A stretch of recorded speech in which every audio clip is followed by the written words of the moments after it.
A warning to Kentuckiana residents as we enter into tick season. The Indiana Department of Health has a number of tick-borne diseases, says a number of tick-borne diseases are being reported already on their radar. This after confirming that a Floyd County resident recently died from an illness that was suffered after a bite.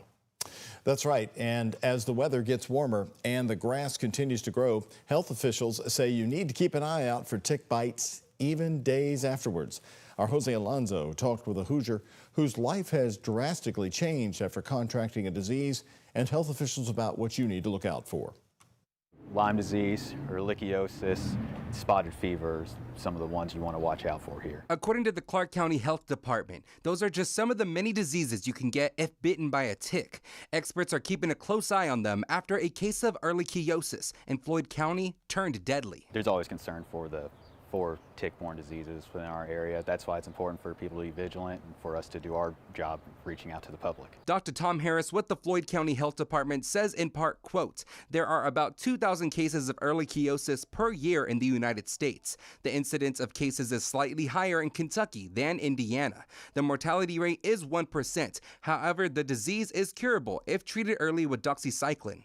But there's another disease ticks carry called alpha-gal syndrome, also known as red meat allergy. It's what causes Spencer, Indiana resident John Harmon to go into severe allergic reactions that sometimes send him to the hospital. Ever until June the 19th of 2023 had we ever heard the word alpha-gal syndrome when I was in the ICU. Never ever heard mention of it.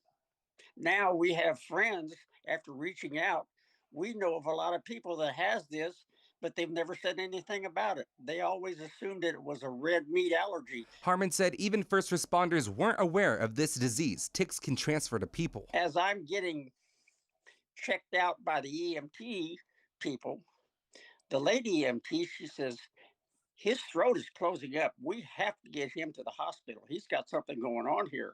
And I said, I'm telling you, it was a tick bite that caused this.